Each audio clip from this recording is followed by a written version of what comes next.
ഒരിക്കൽ യഹോവയുടെ ഭക്തനായിരുന്ന ഒരു മനുഷ്യൻ, അല്ലെങ്കിൽ ദൈവത്തിൻ്റെ ആത്മാവിനെ പ്രാപിച്ച ന്യായാധിപനായിരുന്ന ഒരു മനുഷ്യൻ ദൈവത്തോട് പ്രാർത്ഥിക്കുകയാണ്, യഹോവേ എന്നെ ഓർക്കണമേ, ഈ ഒരു പ്രാവശ്യം കൂടെ അവിടുത്തെ ശക്തി എനിക്ക് തരണമേ എന്ന്.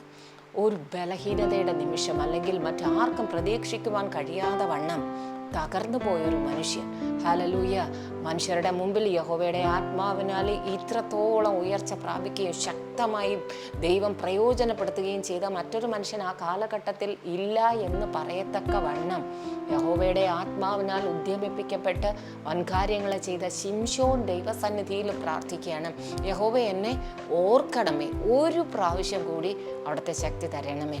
ശിംശോൻ ജനിക്കുന്നതിന് മുന്നമേ തന്നെ തൻ്റെ അമ്മയോടും അപ്പനോടും ദൈവത്തിൻ്റെ ദൂതൻ വന്ന് ഈ ജനിക്കുവാൻ പോകുന്ന കുഞ്ഞിനെ നാസീർ വ്രതക്കാരനായി വളർത്തണമെന്നും അങ്ങനെ അവൻ യഹോവയ്ക്ക് വേണ്ടി പ്രയോജനപ്പെടുമെന്നും ഇസ്രായേൽ മക്കളെ ശത്രുമക്കളുടെ പക്ഷത്ത് നിന്ന് അവൻ രക്ഷിക്കുവാൻ തക്കവണ്ണം ദൈവം അവനെ പ്രയോജനപ്പെടുത്തുമെന്നും അരുളി ചെയ്ത് ദൈവം ദാനമായി ആ കുടുംബത്തിന് കൊടുത്ത കുഞ്ഞായിരുന്നു ശിംശോൻ.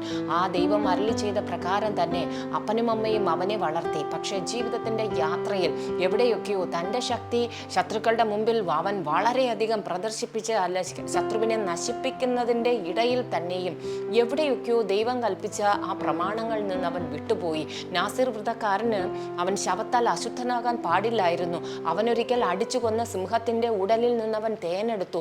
ഹല്ലേലൂയ. പിന്നെയും ഒരിക്കൽ അവൻ സ്നേഹിച്ച, അല്ലെങ്കിൽ അവനെ വശീകരിച്ച് കൊടുക്കുവാൻ വന്ന ഒരു സ്ത്രീയോട് അവൻ്റെ ശക്തിയുടെ ഉറവിടമായിരുന്ന തൻ്റെ മുടിയെക്കുറിച്ച് അവൻ നിർബന്ധത്താൽ പറഞ്ഞു കൊടുക്കേണ്ടി വരുമ്പോൾ ആ ശത്രുക്കൾ വന്ന് അവൻ്റെ മുടി മുറിച്ച് അവൻ്റെ ശക്തിയെ നശിപ്പിച്ച് അവൻ്റെ കണ്ണ് കുത്തി പൊട്ടിച്ച് അവരുടെ ക്ഷേത്രത്തിൽ കൊണ്ടുപോയി അവനെ മാവരയ്ക്കുവാൻ വേണ്ടി ആക്കി. പിന്നത്തേതിൽ എഴുതിയിരിക്കുന്നു, അവനെ കെട്ടിയിരുന്ന ആ ക്ഷേത്രത്തിൻ്റെ തൂണുകളെ യഹോവയുടെ ആത്മാവിൻ്റെ ശക്തിയാൽ അവൻ വലിച്ചിട്ടു. എൻ്റെ ജീവകാലത്തിൽ ചെയ്തതിനേക്കാൾ ഉപരി, അല്ലെങ്കിൽ നശിപ്പിച്ച ശത്രുക്കളുടെ എണ്ണത്തേക്കാൾ ഉപരിയായി അവരെ എല്ലാവരെയും, കാരണം ക്ഷേത്രത്തിൽ ഉത്സവത്തിന് വേണ്ടി വന്നിരുന്ന ആ ജനത്തിൻ്റെ പുറത്തേക്ക് അത് വീഴുകയും സകലരും മരിക്കുകയും ചെയ്തു.